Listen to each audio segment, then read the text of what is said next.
So, first up, we are going to talk about the Dees mod.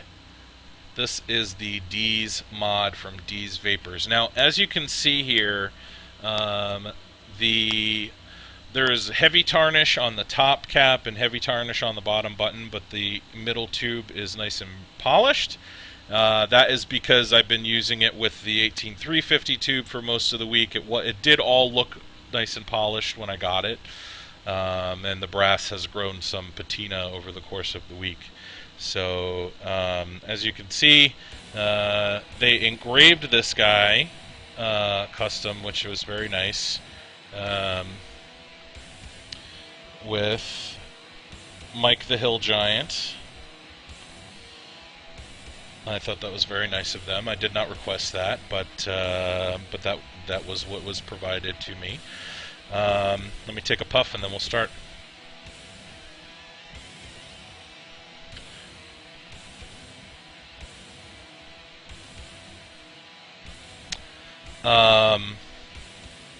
So let me get you guys the link real quick first before we do anything else. And we'll talk about how you can get one of these. Here is the link. That's to the Dees Vapor Facebook group, or Facebook page. So the lists for the Dees mod by Dees Vapor are found on Facebook. He recently closed the list, but there's going to be another one going live fairly soon. The price on this guy is $170, not including shipping. It's made in Malaysia. Now this device is actually hand-turned. It is not done on a CNC lathe. It's hand-turned. So each of the top and bottom caps uniquely belong to the specific device. They're not meant to be swapped out.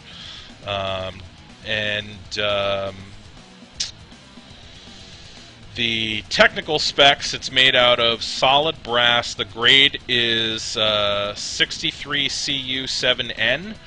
Don't know what that means, but that's what it is. It's 99.9999% pure. All of the battery contacts are made out of pure copper. The adjustable center pin will allow for different length 510 threaded devices. The bottom switch is a pretty soft fire with a short throw. It's got a soft fire spring, but the spring was designed so that it's basically just stiff enough so that it doesn't fire under its own weight, even in 650 mode, which is nice. This is something that I talk about all the time. The lock mechanism on it is actually reverse threaded, which is really nice. So you don't have to worry about unintentionally unlocking or locking the device when you take the, or I'm sorry, got it the other way around. You don't have to worry about unscrewing the bottom cap when you unlock the device. That's what I meant to say. The outside diameter is 22 millimeter. The inside diameter is 18 millimeter. The 18500-490 setup is 90 millimeters tall. The 18350 setup is 75 millimeters tall. And the weights on it are 150 gram in 18500, or 18500, 18490, and 105 gram in 18350. Now, if you notice, I don't know if you notice the height on this, it's very, very tall. It has a very large switch. The top cap's pretty big on it too, so it is a little bit bulky. It's a heavy mod too. It's got a lot of heft to it, but it feels very solid. Like this is one that I don't want to say I'd feel comfortable with throwing it against a brick wall, but it's just got that very solid, strong, well-built feel to it that I like. So, hold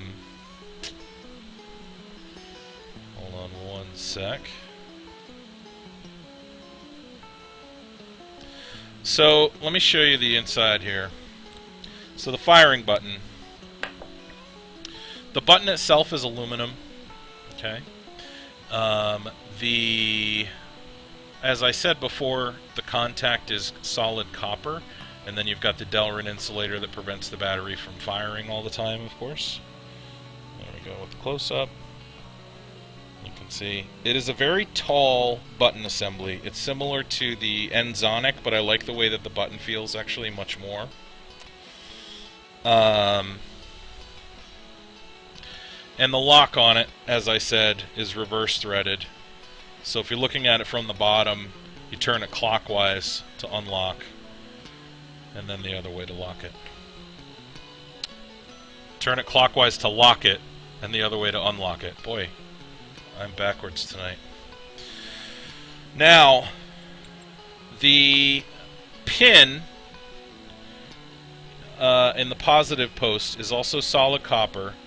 However, it is not telescoping, and the mod is not telescoping, which leads me to one of the small issues that I have with the device. So, if you use this with a device that has, I guess you could call it a standard or an adjustable 510 connection, and I'm talking about the atomizer,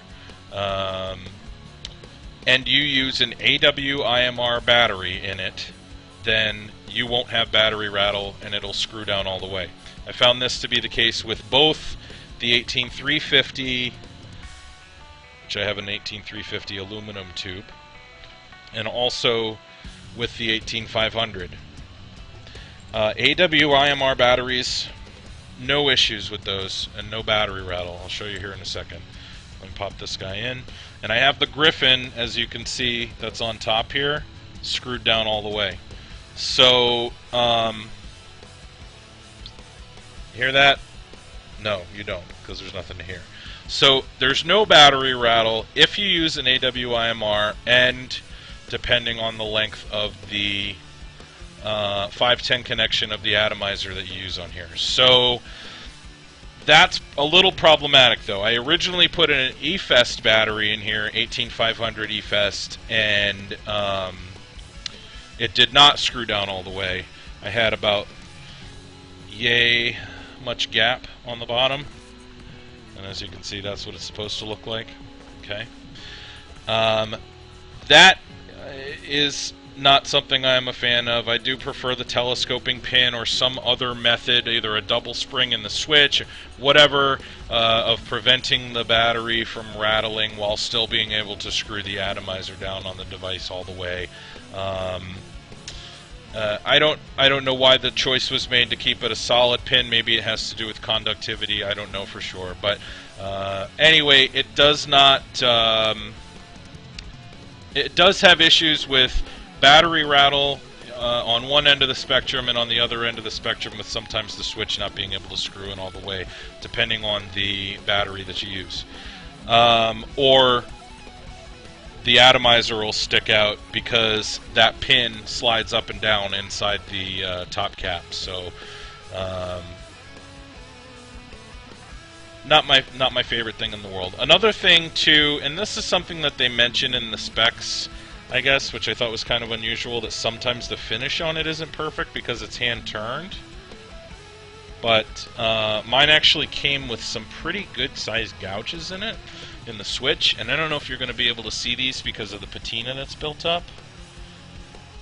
But, hold on, come on, focus.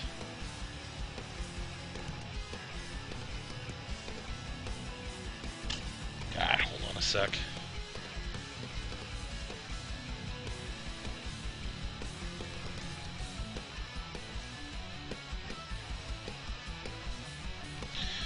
So if you look closely around the switch, you can see those grooves right there. Actually, you don't even need to look that closely around the switch. There's pretty deep gouges there. So, and they actually look a little bit better now that there's been some patina that built up on there. But when I first got it, and I'm sure after I polish it, they'll be pretty pronounced. So that was a little bit disappointing. That said, something I like about this device is, so if you guys have been watching my show for a long time and remember back to when I did my review of the Poldiac or the Bear Brass mod Steampunk or the Nemesis. I think those are the three best examples where you know, in my experience, it's pretty difficult to tell the difference between a couple different devices. If there's a little bit of voltage loss, or one hits a little bit harder, or whatever the case may be, and unless something is really, really bad and just doesn't perform the way that it's supposed to. And I've had a few mods that have been like that. They just don't hit as hard as they should. But there have been a couple of cases for me, like I said, like the Poldiak and the Nemesis and the Bare Brass mods, especially the Poldiak and the Bare Brass mods, that just seem to, and I'm not talking about looking at it on a voltage meter. I'm not talking about taking any kind of technical measurements here, so this is, I guess, all opinion. But they just seem to hit harder, and like I put the same atomizer on another device, and it doesn't seem like it hits quite as hard. So there's actually a noticeable difference. That is the case with this device, actually. This thing hits really, really hard. So, at the end of the day, it's got some flaws, but it performs exceptionally well. So, I mean, the vape on it's fantastic. Let me take another drag.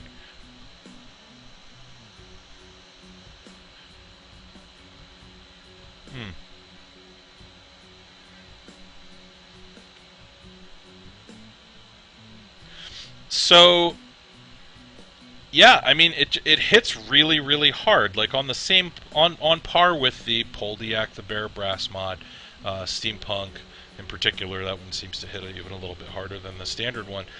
And at the end of the day, like I said, that's kind of the most important thing with a mechanical mod is does it hit really hard? Is it giving you the best performance out of your battery that you can get?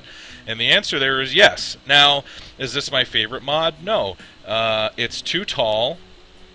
So just by comparison, I know that this is in 350 mode, but so this is an 18350 Atomo next to the Dees mod in 18500, and it's a huge, huge difference. In fact, just let me do this real quick just so I can show you. I'll put it in 18350 mode and just compare the two. And the Atomo, while it is pretty compact, is not actually the most compact device I've ever used. It's got a pretty big switch on it as well. But, hold these up next to each other. That's the two of them in 18350 mode. And that's a big difference.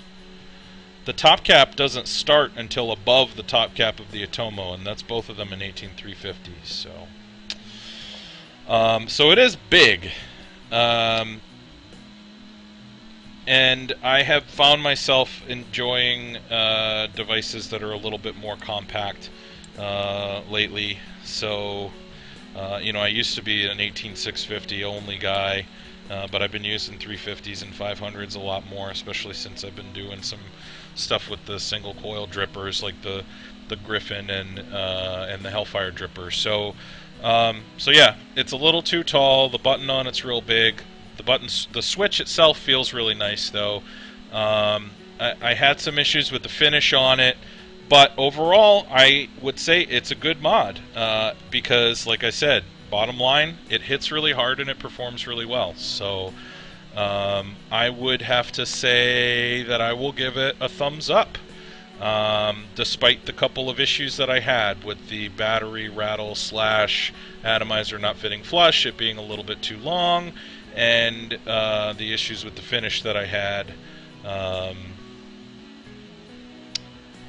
Yeah, so again, not my favorite mod, but it performs extremely well. So yeah, that's the Dees mod from Dees Vapors. I'm going to take another puff and then we'll move on.